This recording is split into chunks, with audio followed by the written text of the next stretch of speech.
Hi madam. Hi sir. So AP deputy CM Kalyan గారు free bus పెట్టారు today. So ఎలా అనిపిస్తుంది మీకు? ఫస్ట్ చాలా థ్యాంక్స్ చెప్పాలా, ఎందుకంటే చాలామంది అమ్మాయిలు కావచ్చు అబ్బాయిలు కావచ్చు, మెయిన్గా అమ్మాయిల విషయానికి వస్తే అమ్మాయిలు చాలా అంటే ట్రావెలింగ్కి చాలా ఇబ్బంది పడేటోళ్ళు. బట్ వాళ్ళ వల్ల మేము టైంకి వెళ్తున్నాము. సో ఈజీగా చాలా ఫాస్ట్గా హాస్టల్ కావచ్చు రూమ్ కావచ్చు వచ్చి వాళ్ళ వల్ల రెస్ట్ తీసుకుంటున్నాం. అలాగనే రీసెంట్గా రాఖీ పండుగ కూడా శారీస్ వల్ల ప్రొవైడ్ చేసినాడు. సో ఇలాంటి సీఎం మనకు అందరికీ దొరకాలి, డిప్యూటీ సీఎం గారికి ఉండాలని చెప్పి అనుకుంటున్నాను. సో ఇచ్చిన మాట నిలబెట్టుకుంటున్నారా కళ్యాణ్ గారు? చాలా నిలబెట్టుకుంటున్నాడు.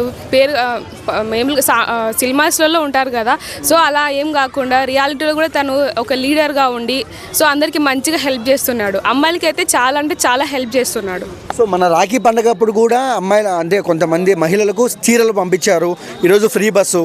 సో ఏం చెప్తారు ఒక మహిళగా మీరు? సో ఒక మహిళగా నేను చాలా హ్యాపీగా ఫీల్ అవుతున్నాను, చెప్పాను కదా.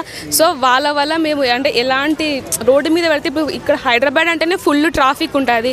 సో అలాంటిది ఏం లేకుండా మంచిగా సేఫ్ అండ్ సెక్యూర్డ్గా బస్సులో వెళ్ళి వస్తున్నాం. సో దానివల్ల నేను చాలా హ్యాపీగా ఫీల్ అవుతున్నాను. సో అలాగే 5,000 చాలా మందికి ఇస్తున్నారు జీతము, ఆయన జీతము అనాథ పిల్లలకి ఎలా అనిపిస్తుందమ్మా మీకు?